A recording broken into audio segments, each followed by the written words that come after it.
Right, so greetings. Thank you so much, Bharti Jain, for joining us today on this Midsummer Solstice Peace Festival here in the Celtic European world. We celebrate Midsummer Solstice, and at Stonehenge, thousands of people normally gather. And I've been helping the Druid community of Stonehenge celebrate that time. I've always said there's a close link between the Druids with their non-violence and the Jains with their non-violence. So I'm honored and delighted you can join us from, are you in Rajasthan at the moment? Where are you speaking from, Bharti? Yeah, so thank you very much, Thomas, for introducing me. And as we are working a lot on peace and non-violence, and recently everybody knows that we had started with the youth wing also, where we can include youth. And we had a word in December 2019 that how youth can be involved for non-violent activities and how we can train the youth for non-violence and all. So I would like to have a brief about what exactly the root causes of violence, and then how it is connected to the karma theories, like what is the root of the person to being violent, and then we can go ahead with the solution with my Namokarjan practices, how this can incorporate peace into life, how it can make youth push youth towards non-violence, and if a newborn baby is there, so how we can start a newborn baby with the culture towards non-violence. So so should we start with that? That sounds excellent. Yes, I just want to finish introducing you to say that Bharti Jain and I met through the work of Acharya Tulsi and Mahapragya and Dr. S.L. Gandhi. They've organized a series of conferences in India on non-violence. You know, these were great Jain leaders. Dr. S.L. Gandhi is still with us. And Bharti Jain and I met when we've attended several of these conferences over the years and got to know each other. And, you know, it's an honor and privilege that we've stayed in contact. She's active in Rajasthan, also Delhi. She used to work for the Ministry of Health in India and has developed her own techniques for healing called Namokarjan, which she's going to hopefully share with us a bit later. And, you know, this is a living tradition, the Jain approach to non-violence. And it's similar to what inspired Gandhi. Although he was a Hindu, he was inspired by the Jains. And the idea of a Jain is that one suspends judgment on many things. We have to do what we can do within our own karma. And we have to somehow clear up our own energy field, our own karmic field, and reach enlightenment. That's the priority for Jains. If we all reach enlightenment on the planet, the problems would then resolve. That's the theory. So anyway, what can you share with us? How do you see non-violence coming about, Bharti? Yeah, so basically, if we talk, should we start with my talk? Yes. Yeah. So basically, violence is basically the break or disrespect or harm or exploit or destroy. We could see images of violence all over the world, affecting our youth, the parents, the families, and others. And there is no single cause. Several issues are there, like poverty, poor parenting, education, physical or sexual abuse, corporate, domestic violence, political violence. But the most dangerous, which we have seen, and one which is hidden from us, is against women and children. Beneath our home, religious places, or communities, that freezes the blood. As the Martin Luther said, the violence is the antithesis of creativity and wholeness. It destroys the community and makes the humanity impossible. But the question is why people will hurt one another. When we see this, just simply because of their name, because of their skin color, what is the root cause? Where it begins from? The question is what contributes to violence and what things can contribute human being to stay connected with our nature, our culture. So what I think is everybody has time when they fall out with others. So what could be the main factor behind what is the reason why people or group of people or countries fall out are much the same as the reason why you fall out with your friends, your family, but on country level it is a bigger scale. So can we think what could be the reason? Under which heading would you put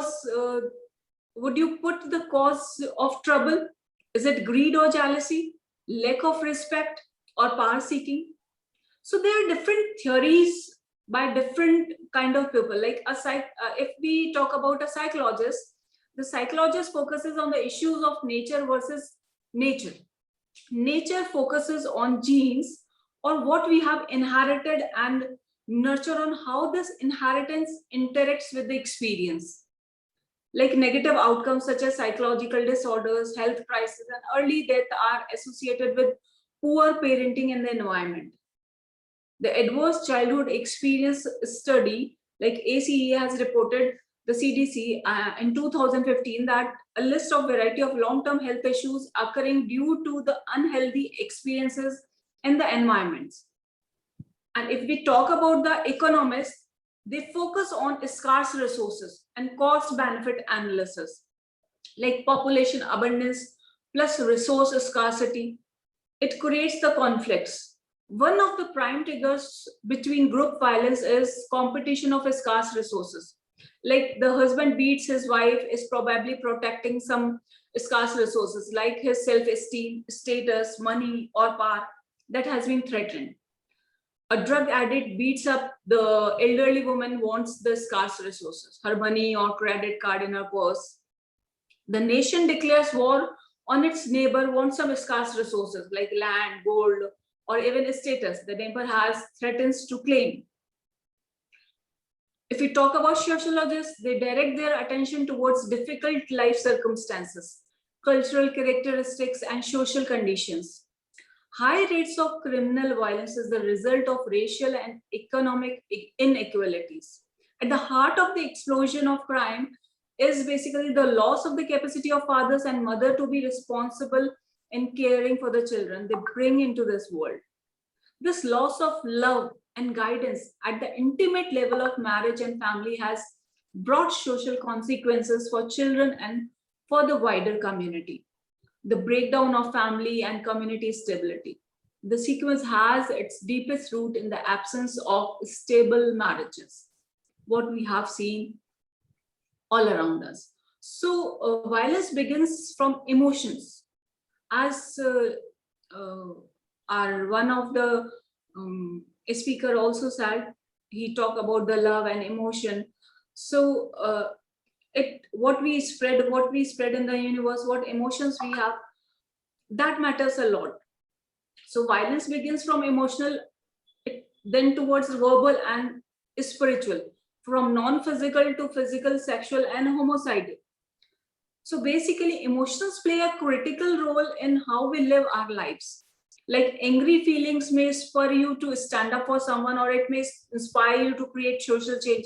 But when left unchecked, angry feelings can lead to aggressive behavior. And this is what's happening with our youth.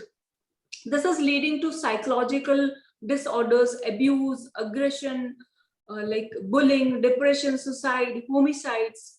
Out of 2 lakh homicidal cases all over the world, 43% youth is from the age group of 19 to 30.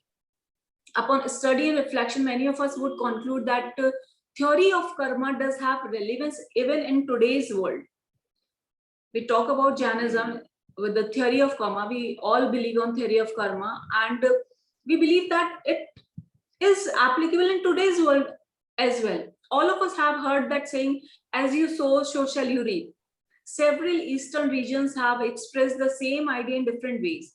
In any case, I think this simple saying contains the essence of human wisdom, actually. Basically, it implies a strong cause and effect relationship. And it is the same cause and effect relationship on which the scientific and technological world is based.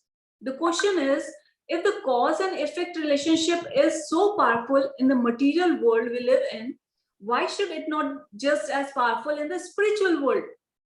If we accept this line of reasoning, the theory of karma will be easier to accept, because it is nothing but it is a cause-effect spiritual phenomena. So basically, what is karma? The literal meaning of the Sanskrit word karma is deeds, including thoughts and your words. However, according to Jainism, karmas are invisible. They are fine particles of matter prevailing all around, just like the air particles. Our souls attract these karmas through activities related to mind, body, and speech. This means every time we get angry, we attract karmas. Every time we kill someone, we attract karmas. Every time we deceive someone or become greedy, we attract karmas. These karmas form layer upon layer over the souls and keep us from realizing our true potential. As the theory goes, the true nature of soul is pure, crystal clear, and full of true knowledge. However, the karma keeps the soul away from the truth and make it go through the cycle of birth and death. A worldly souls remain under certain conditions. At one moment, it gets closer to truth. The next moment, it starts doubting it. So, strength and duration of what exactly is the strength and duration of this karmic bond? These layers. So this the strength and duration is basically the karmic bond are very much dependent upon the intensity of passion, which is called kashayas. With how much intensity you spread your words to the universe. In other words, our motive at the time of performing any good or bad acts determine the strength and the duration of the bondage of karma. Thus, motive counts a lot in Jainism, or I think it's everywhere. In every religion, motive is very important, and they talk about motive. What exactly the motive behind any work? So, two people performing similar activity could acquire different karmas. They acquire karmas in totally a different way. For example, a person is killing a deer intentionally, is producing a karmic bond much stronger than a person killing insect unintentionally.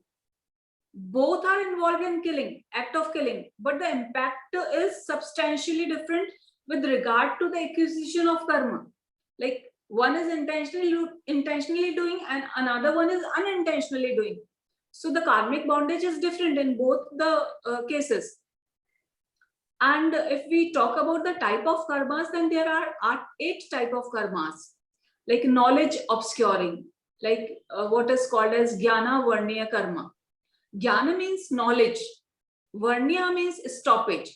So this karma prevents the soul from acquiring the knowledge and keep us ignorant, just as a blindfold keeps us from seeing. So how can we improve our lot unless we know what we are, right? So, and next is perception obscuring, like darshana varniya karma. It's related to vision. Darshana means faith or perception.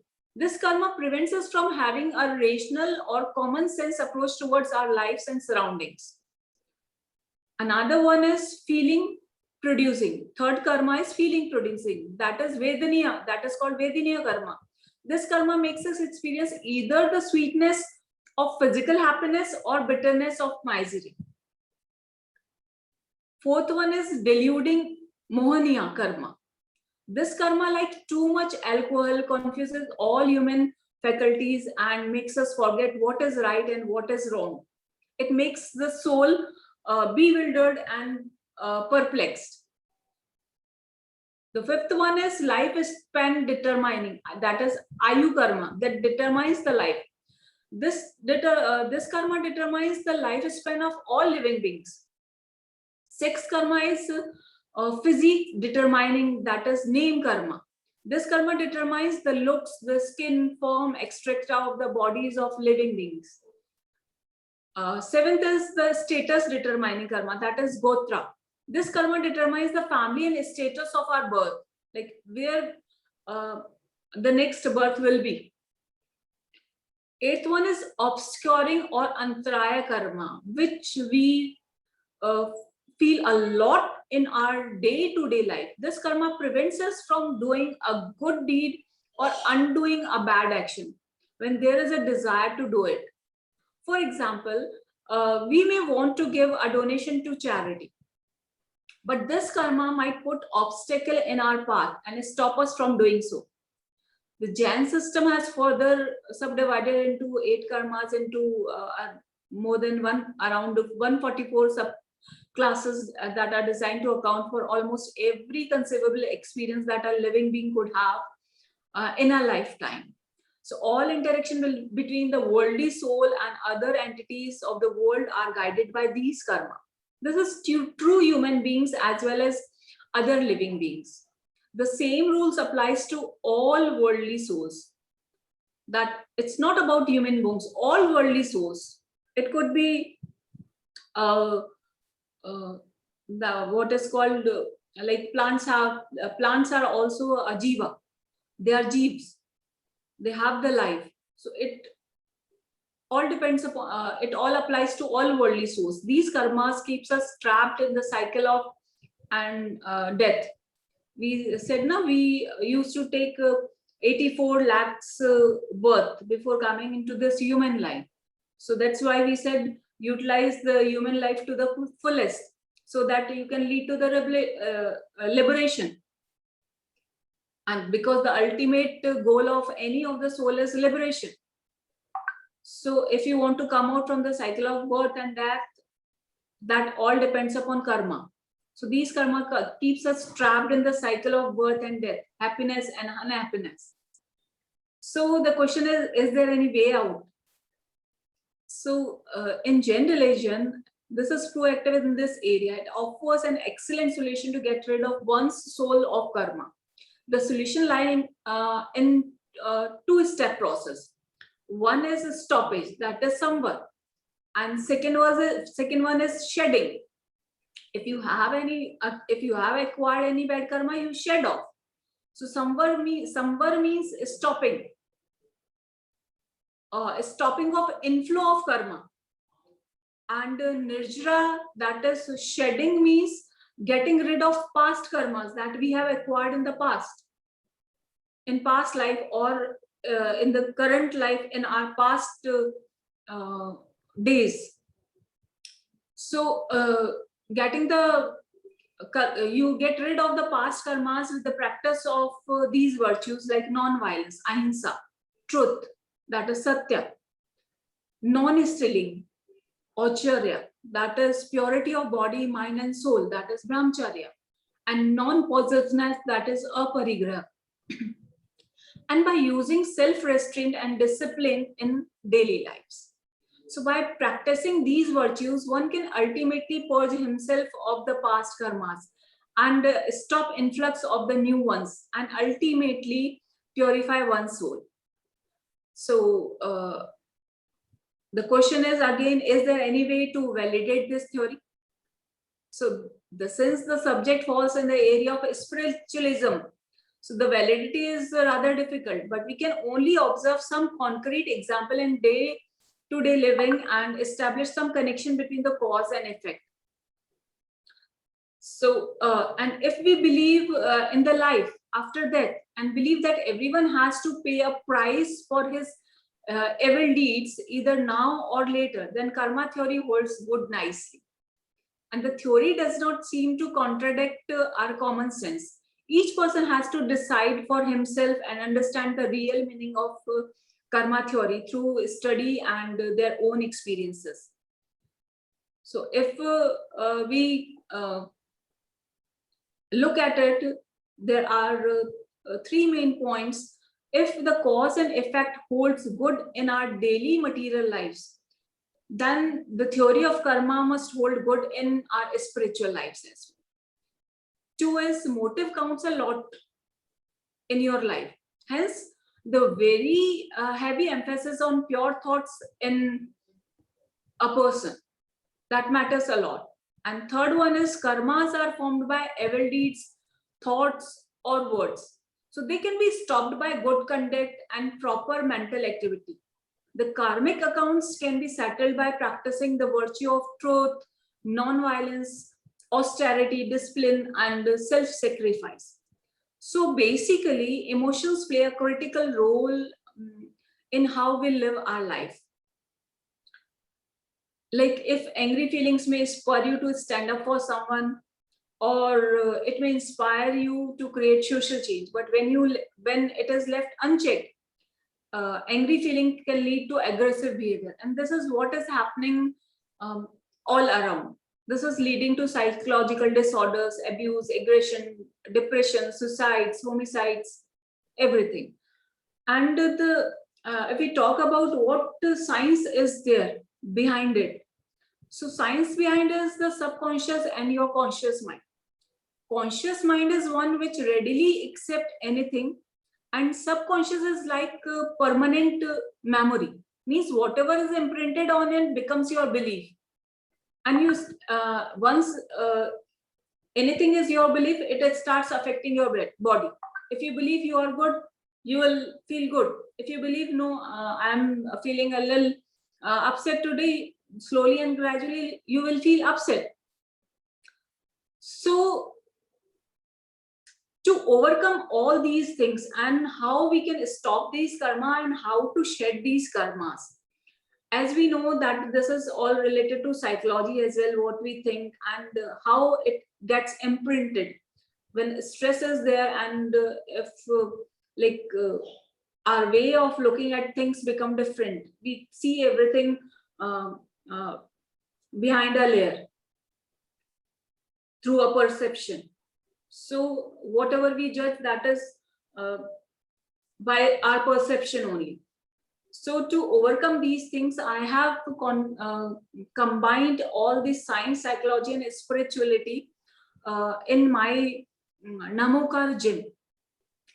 It has asanas and mudras, because what is your behavior, what you speak, what you think, what are you doing, and what words are coming out. The different and conflict is just because your mind, body, and soul is not aligned. Because your mind is saying something, your body is doing something, and you want to do something else. So if your mind, body, and soul is aligned, then everything is solved. So there are some asanas and mudras. Namokar gym has 5 asanas and mudras, which increases physical tone and awareness. In every mudra of Namokar gym, position of your hand is as important as color and mantra associated with each mudra. This Namokar mudras help us to synthesize the two sides of our brain by acting directly on the nervous system.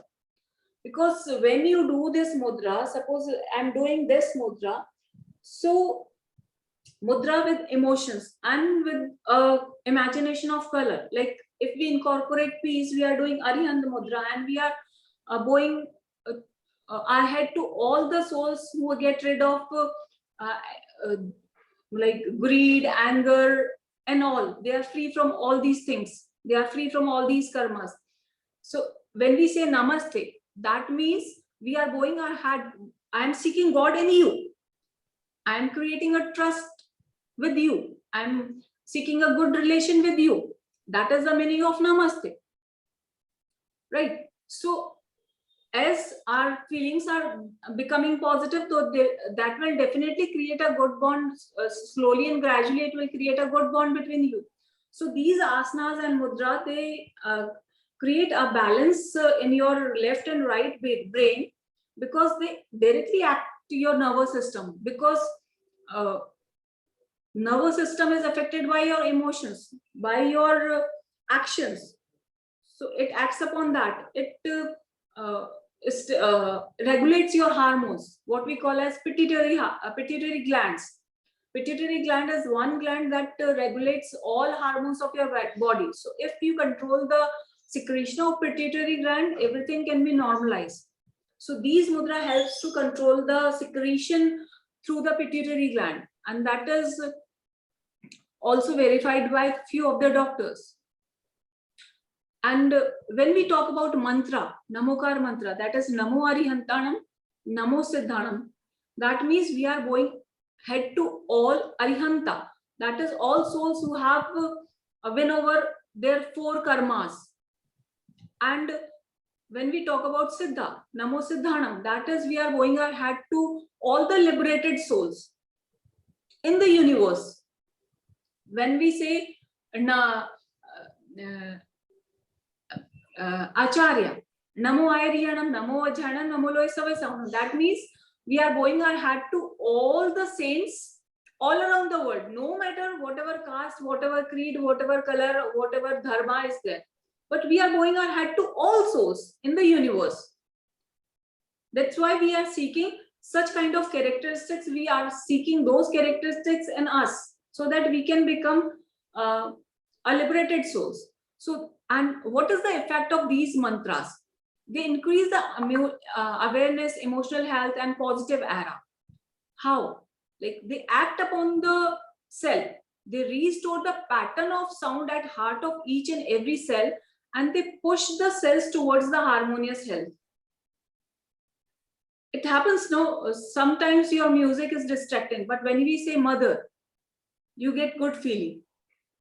So these mantra affects each and every cells, and it pushes the cells towards harmonious health. And they energize the specific portion of the brain and deeply influence the energy alignment within us and positively affect our energy shield, that is aura. So here we worship to the qualities of souls rather than any individual. The worship is given to all universal souls, irrespective of any caste or creed. And the abbreviated form of this mantra is Om. A is C A U Sa. A is Arihanta. Then I is Ashariri, that is bodiless. Then A is Acharya, then Upadhyaya, and SA is Sadhu. That is Om. So that is the Bij mantra and very effective for meditation, which is used all over the world. Another thing in this Namoka Jin is creative visualization. If we say, okay, where is Bharti? Can you see the Bharti on a screen? So Bharti is outside on the screen, or it is in your mind.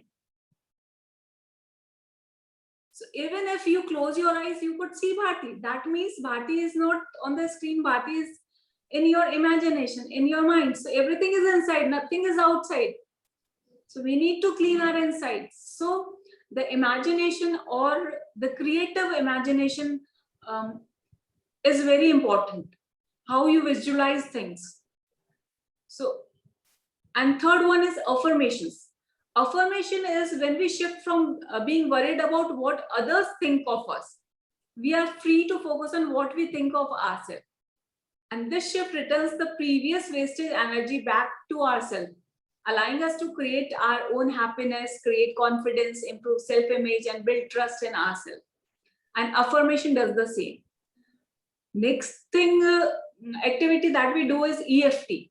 That is emotional freedom technique. It is all about tapping your meridian points. There are 12 meridian points in our body. Head, then this area, this area, this area, this area, this area, your collarbone, and this one is one more. So there are multiple meridian points in our body that releases, when we tap on these meridian points, it releases your negative emotions. So Namoka Jin basically that this enables your conscious mind to communicate its desire to be healthier and more relaxed in a way that subconscious mind will readily accept it. And through this powerful approaches, stress loses its hold, enhances your creativity, your confidence, and personality. Namokar Mudra, mantra, creative visualization, and positive affirmation, it leaves a lifelong impact on your life, and it makes you self-reliant. It redevelops faith in yourself. So what I mean to say is, when you make a shift from violence in our own thoughts to peace of mind, you can achieve success in every walk of life. And yes, Thomas, if you allow, I would like to experience this exercise. Can we have a 5-minute exercise? Sure, go for it. Yeah. So first of all, it is aligning your mind, body, and soul. So right now we are not doing any mudra. You can use a Jnana mudra, this mudra, or you can bow your hand. But the concept is you sit on very relaxed state, keep your body relaxed, and if possible, if you are sitting, keep your back straight, neck straight, and both the legs open so that the flow of energy can be from top to bottom. So the thing is that you just close your eyes gently.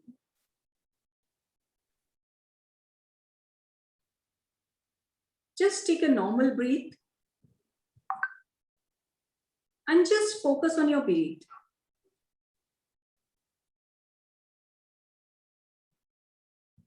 Oxygen is going in, carbon dioxide is coming out.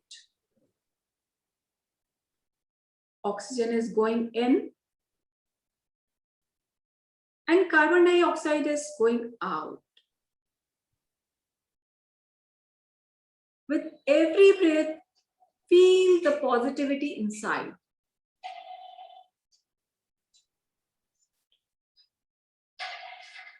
Now take a deep breath.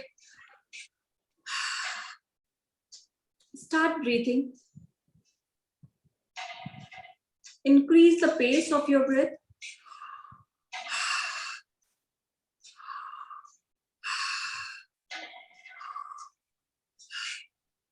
You can breathe in or out through your nose or through your mouth. Now just focus on all your problems in your body or mind. Any pain or anger, or you stuck with any problems towards your goal. Just get in touch with your thoughts and emotions associated with that complaint. And now give this complaint a number 0 to 10. Depending upon the intensity. 0 means no pain or 10 is maximum. Just take a deep breath.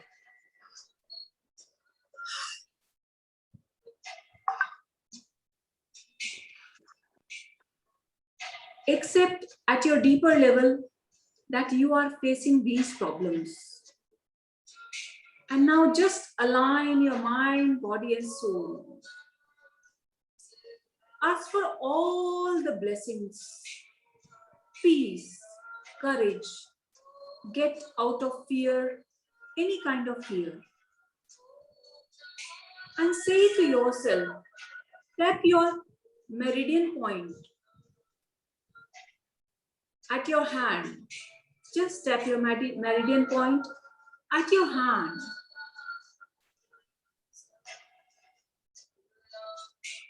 And repeat, say, I am Bharti Jain. Just say your full name, like I am Thomas Stefan. I am Bharti Jain. I am Chris Hamel. I am Nicole Jain. Whatever your name is. And keep breathing. Inside your mind, just repeat your name, I am Bharti Jain. Just say to yourself, even though I am stressed, I am stuck, but I want to heal that personality, that emotion within me. Even though I'm stuck, but I want to heal that personality and emotion within me.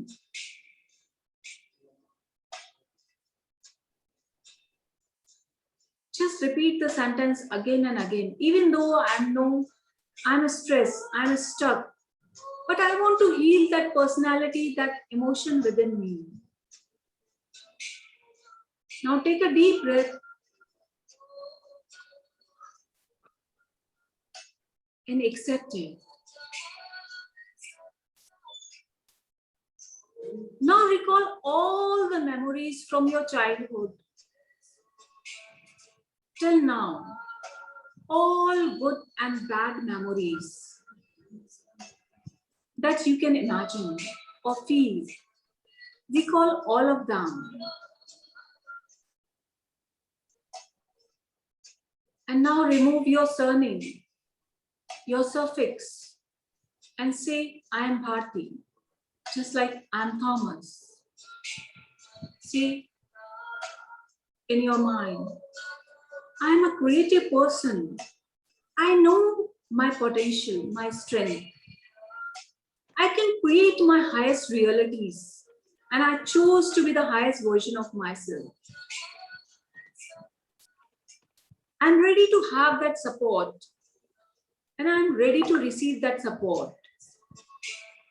If I have hurted anybody by any means, I seek forgiveness from the bottom of my heart. I forgive everybody who have hurted me by any means. Now take a deep breath.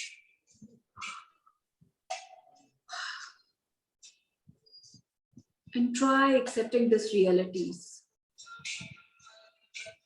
Now remove your name also.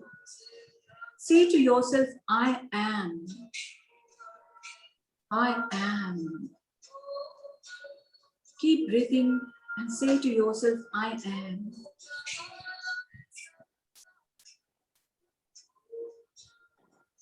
You are in space. More feel peaceful space, more silent space. Say to yourself, I am. I am a creator and kindness. Feel happy about it. Now take 3 deep breaths.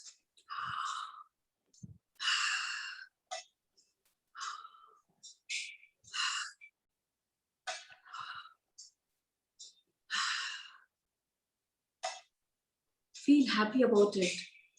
You can breathe on your own.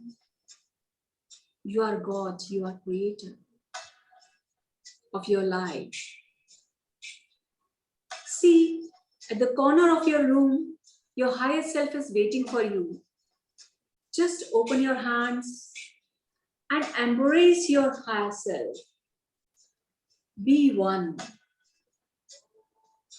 Be thankful to your God, your East, your Gurus, your parents, and thanks to every creature, living or non-living, for helping me by any ways.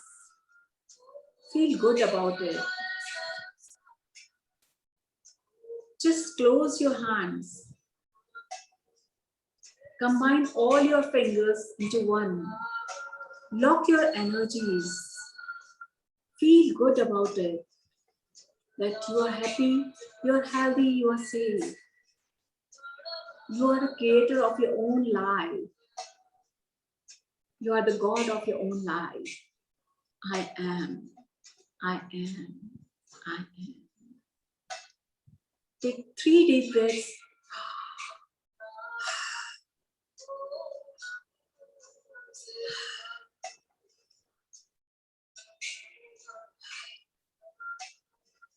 Just rub your hands.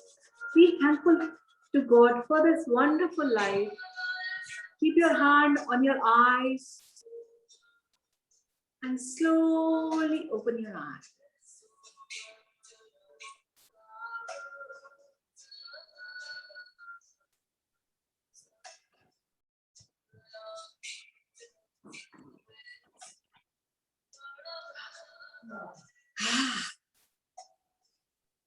Yes.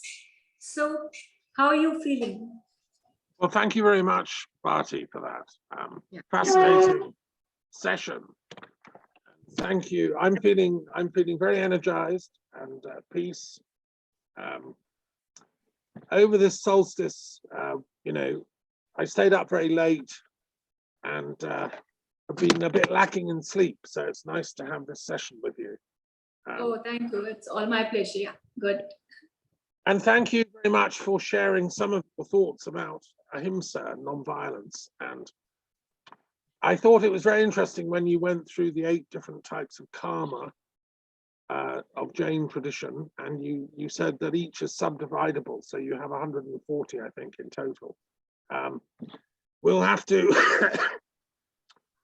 we'll have to somehow try and apply these karma theories to what's going on in the world at the moment. We have the pandemic of unknown karma. We don't know if this is a naturally caused thing or a bioengineered leak. It's very difficult to purify karma when we don't even know the cause of the karma. This makes it even more difficult. I was fascinated that some of the causes of negative karma, they're all about knowledge and blocking of knowledge. So you were saying that some of these different types of negative karma is like having blindfolds on us. Yeah. Which I think is a very good metaphor for the human condition. We have, potentially an enlightened mind. We have this kaivalya jnana, this state of omniscient consciousness is inside us all. The Buddhists call it the Buddha nature. Every religion, has a different name for it, the Christ soul or whatever. And yet, what is it that blocks that? Why are we born into conditions on this planet where we can't allow that kaivalya jnana to flourish? These are very important questions you've raised. And I mean, in Jainism, I understand that when you become a mahasiddhi, when you become an enlightened soul,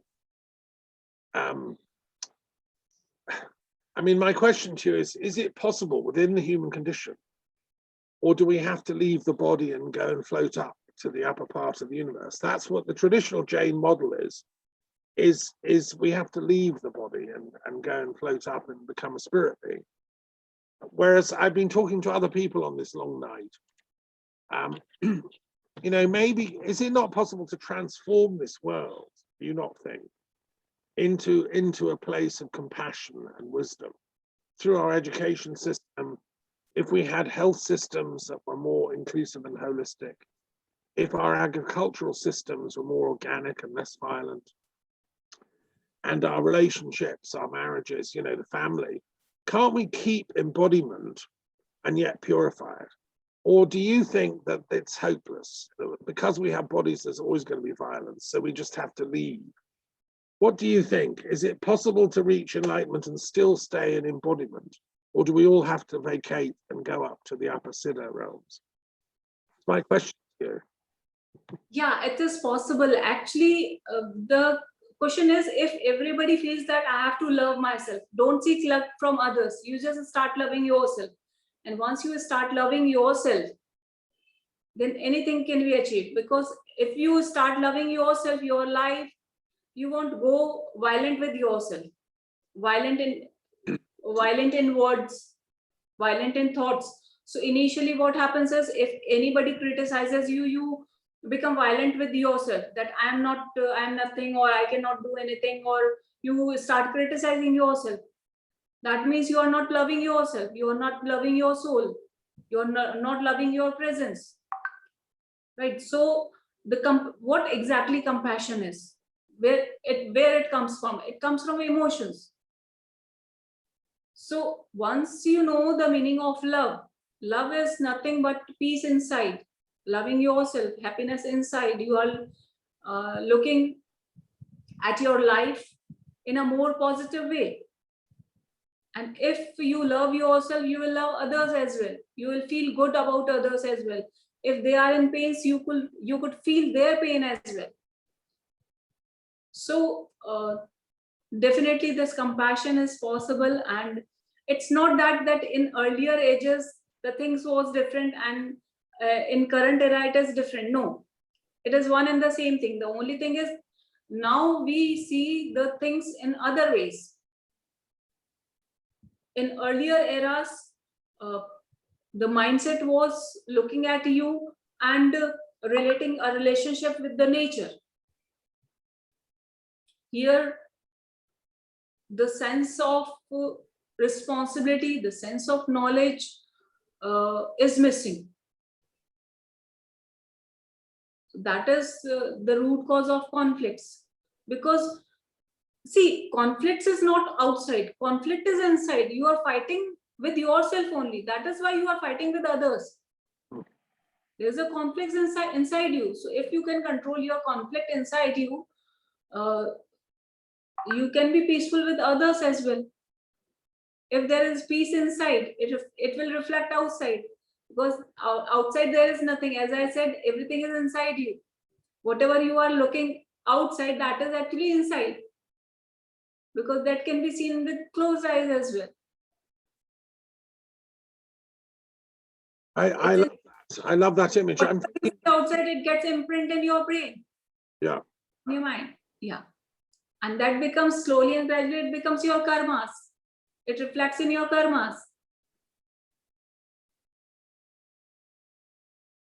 Right. Well, I'm going to treasure your thoughts and go away and think about them. And I'm sure people that have joined us on this call will want to reflect on this. I don't know if you know much about Stonehenge. It's a Druid temple in Britain, in Wiltshire. And there was a big battle there called the Battle of the Beanfield, where the hippies, the sun worshippers, wanted to go and praise the sun god. And the police attacked them. The police beat them up, broke up their vans, clubbed them, and, you know, launched an attack. So what you're saying is what they should have done is just sit down on the ground and meditate and do the mantras and tell the police they're just in their minds. If they'd have used the magic powers of consciousness, then the police might have joined them too. And they would have all sat down and done your mantras for peace. And we wouldn't have had a battle. I think I'll suggest that they try this next time the police attack them. And we'll see if it works, because that was what Gandhi was doing. Gandhi said, don't fight back to the British Army, because that just makes it worse, you know. The power of non-violence can work. I believe it can. It worked for Gandhi. It's difficult I think in Gaza, it would work better if they used non-violence. Instead of firing rockets at Israel, if the people of Gaza fired ahimsic meditations for peace and unity, if instead of firing these rockets, they would do some of your Namaskar Jim postures, you know, the mudras and all that, maybe it would get through to the Israelis that they're not a threat. And that I think, you know, non-violence can work, but it has to be trained for. Thank you for sharing that with us. And do you have, if people want to contact you and they want to have a one-to-one session or something, do you have a website they can look up about Namaskar Jim? Yes, we have udanbhartiskyfoundation.com, and there is a section of Namaskar Jim on that. And we have Facebook page also of Namaskar Jim. And we are on Insta also with the Namaskar Jim and Bharti Yoga both.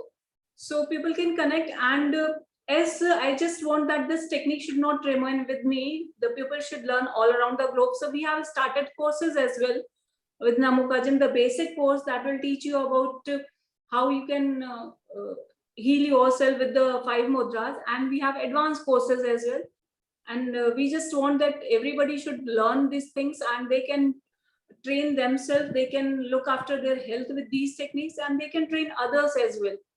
So this kind of social contribution will also be there, and they can, it will be a kind of employability plus social contribution. Like if they learn this thing, they can become a trainer, they can earn, they can be entrepreneur, and they can teach others as well. They can serve the society as well. So it is always, it is good. Yeah. Okay. For a simple word that we talk about. Yeah. Thank you. I'll put the website under your talk. So thank you, and keep up the good work. You're involved with the World Intellectual Forum, so we have these monthly talks on Zoom, which people can join on the 30th of each month. And you often do a talk there for us. So anyway, thank you so much for joining us for the Stonehenge celebrations. And thank you very much, Thomas. Thank you. Happy solstice to you, Bharti. I'm happy. and to India as well. Is the pandemic under control? My last question to you is, what's the figures? Are the rates dropping? Are people in charge of this? It was terrible for a few weeks with people dying in the streets and all kinds of things. How is it now? It is a little bit in control, but what I feel, Thomas, is it is not like what we call corona is not a cause of death, more deaths. It's the fear behind that is causing death. So it is, yes, corona is very dangerous, and it is affecting in a different way, and we never know what kind of next wave of corona is there. But the question is, even if people are getting vaccinated, they are dying. Even if they are using oxygen cylinders, still they are dying. People on ventilators are dying, and people who are taking precautions at home, they are safe. So ultimately the thing is that what you think, what you believe in yourself, and what is your immune system of body, that matters a lot. So yes, with vaccines things are under control, but ultimately you have to work upon your immune system. That can only save you. So you should have you must have heard about Karan Arjun, right? I'm not. The characteristics of Mahabharata. Okay. Yeah. So Karna has a shield from the birth, and this was the protective shield. So until and unless that shield is there with him, nobody could harm him. That is the theory. So we need to create a shield around us. So that shield you can create. You are the only one who can create your shield. That shield is the your immunity power. So ultimately you need to work upon your immune system. So the good things you do, the good thoughts you think, and good work you do, remain happy and work upon your immune system. So that will definitely help you to win this war. This is actually a war between corona and humanity. And it's I just believe it's a bioweapon. Yeah. But is intentionally created. So it's the research is going on, but yes, but ultimately is the nature's thing that has come upon us. So, do you think it was intentionally created? Your theory of the etiology of the sorry? virus. Do you think it was intentionally created, this virus? Yeah, I just believe that. Yeah. And can I just ask you if you have had a vaccine against it? Are you going to have a vaccination? Have you had it already, or are you going to go with Karna's warrior shield instead? No, I went for vaccination, no doubt. I had 1 dose of vaccine, and next I'll take the next dose. I'm not against the protocols. See, you follow the protocols, you use mask, or you use, but 24-hour mask won't help you. Because if you apply mask 24 hours, it will affect your breathing system. Yeah. Less oxygen intake. So social distancing you maintain, you take the vaccination, that will help you to boost up your immunity. But vaccine will give you protection for a limited period of time. So ultimately you need to work upon yourself. See, if you see any spiritual person, if you see all the Rishi Munis, they were not taking any medicine. Their spiritual power, their willpower also is strong. That was helping them out. Right? They were working with the natures. They were using the natures for their health, for their safety. So you need to empower yourself. So spirituality is one thing that creates an aura, that creates a protective aura. So even if you take the medicines, see God, even if you go to doctor, and at the end of the day, doctors also say, you just pray to God and God will save you. Mm-hmm. That That means ultimately they also believe in a spirituality, spiritual path, that only God can save you. And where is the God? God is inside you. That you need to understand. Okay. Do good. Yeah. Well, no, that's a very good thoughts to conclude on. We've had various speakers in this forum. We talked a lot about spiritual healing. We had a woman from Egypt, a spiritual healer, talking about ruach, which is the word in Arabic for spirit. And that is the word for breath and for wind. And in the Chinese tradition of Taoism, the sage learns how to ride the wind, the invisible void. So the healing of humanity, you know, is as we learn to love and appreciate ourselves and others, we learn to ride the void towards enlightenment. Then maybe this planet will go through this purification. It's like a catharsis we're going through. I would hope that at the end of this, we can downsize our militaries. We can get rid of our nuclear and biological weapons research. We can spend our wealth on education, social care, and ecological, you know, development and so on. And so I think we share a common goal here between Europe and India and the Middle East. Anyway, thank you very much, Bharti, for your wise words. And Thank you very much. namaste. Namaste. We will meet again. Yes, namaste. Okay. Blessed be. Thank you. Thank you.